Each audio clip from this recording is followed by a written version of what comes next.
வேற என்ன கொள்கை இருக்கு? ஏன்னா கொள்கையை வைக்கிற கூட்டத்தை நான் குத்துப்பாட்டு போட்டாடா அவ்வளவு பேரை கூட்டிருக்கேன். நீ மாநாட்டுல காவாலியா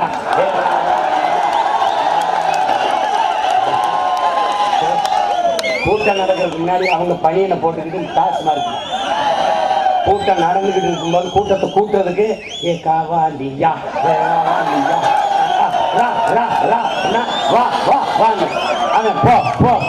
போயிட்டு அப்புறம் கொஞ்ச நேரம் கழிச்சு அவர் பேச ஆரம்பிக்கும் போது 3 சீட்டு கதை மது மாது சூது இது 3ஐயும் ஒழிக்கணும் தான் நீங்க வந்தாங்க.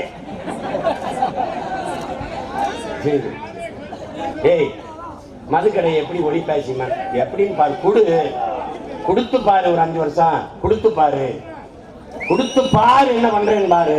போதும்னு சொல்றது சோறு ஒண்ணுதான், அதுக்கப்புறம் கல் ஒண்ணுதான்.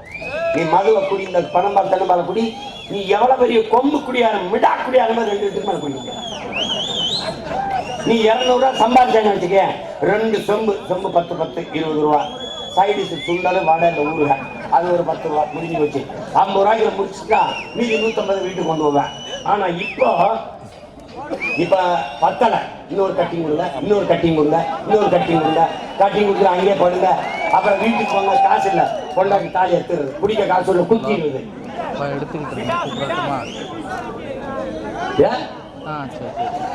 அதனால நாம வர்றோம், கல்லு கடையை திறக்கிறோம், பணம்பால் தென்னம்பால் மூலிகை சாறு இதை மூணு. நானே இப்போ உங்க ஓட்டுக்காட்டு வந்தேன்னு வச்சுக்காட்டே, வீட்டுக்கு ஒரு கார் கொடுக்குறேன், வீட்டுக்கு ஒரு மோட்டர் பைக்கு, வீட்டுக்கு 5 செல்போனு, வேற என்ன வேணும் எல்லாம் தள்ளி நம்ம சொல்லிட்டு ஆட்சிக்கு வந்தவரை காதில் பஞ்சு வச்சுட்டு போயிட்டு இருக்க வேண்டியதானே. என்ன கேட்ட? உதயநிதி ஸ்டாலின் ஐயா ஸ்டாலின் சொன்னதெல்லாம் நிறைவேற்றிருக்காங்களா? கூட்டுறவு வங்கி கடனை நாங்கள் வந்தால் தள்ளுபடி செய்வோம், நீங்கள் வைத்த நகை அடமானம் வைத்த நகைகளை திருப்பி தருவோம், நீங்கள் நகை வைத்திருந்தால் உடனே அடமானம் வையுங்கள், நாங்கள் வந்தால் திருப்பி தருவோம். பேசினாரா இல்லையா? இதை நம்பி அடமானம் வச்சது தெரியல இல்லையா? எங்க ஏன் திருப்பி தரல?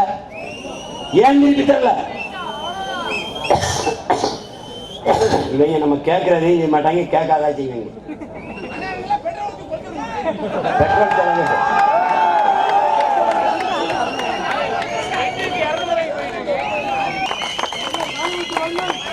நீயே சொல்ற. அந்த ஜிஎஸ்கேன்னு ஒரு கிரிக்கெட் அணி இருக்குன்னு ஐபிஎல்ல ஒருத்தம் கூட தமிழன் இல்லைன்னு 11 பேரும் தமிழன். உங்க அண்ணன் வந்து ஆடுவான்.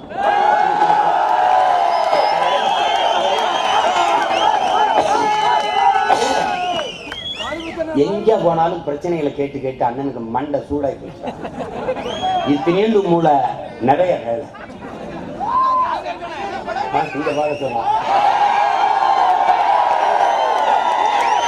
அண்ணன் இப்ப பாக்குறேன், தேர்தலில் நீ ஒரு தடவை விவசாய பாரு. நெஞ்சில வீரனை சுமக்கணும்டா, வீரனை சுமக்கணும். வெட்டி வேலை வெட்டி சவடால விடவனை பார்க்க கூடாது. நாங்க மோடிக்கு அஞ்ச மாட்டோம், ஈடிக்கு அஞ்ச மாட்டோம். அப்பயும் அப்பா ஒரு காலில் மயம் ஒரு காலில் கட்டி பிடிச்சிக்க. இந்தியாவில் இத்தனை மாநிலம் இருக்கு, எந்த மாநிலத்தில் விளையாட்டு போட்டி தொடங்க நலத்திட்டம் தொடங்க மோடியை கூட்டிட்டு வந்துருக்கான்னு சொல்றேன். பாரதிய ஜனதா ஆந்திர மாநிலத்தில் அந்த அளவு சேர்ந்தது இல்லை.